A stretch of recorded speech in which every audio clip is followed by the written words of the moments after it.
నువ్వు ఎత్తబడాలి అంటే ముందు నీ మనసు నూతనమై రూపాంతరం చెందాల.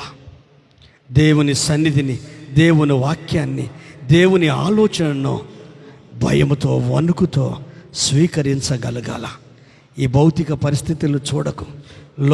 లోకం పోకట, ఈ లోకంలో ఉన్న అధికారాలు, హోదాలు, స్థితిగతులు, ఈ లోకంలో ఉన్న ఇమేజ్ ఏదైతే ఉందో ఆ ఇమేజ్ మనకు అక్కర్లేదు. మనుషులు ఇచ్చే ఇమేజ్ మనకొద్దు, లోకం ఇచ్చే ఇమేజ్ మనకొద్దు, డబ్బు ఇచ్చే ఇమేజ్ మనకొద్దు, జ్ఞానం ఇచ్చే ఇమేజ్ మనకొద్దు, ఈ లోకంలో ఉన్న ప్రజలు ఇచ్చే ఇమేజ్ మనకొద్దు.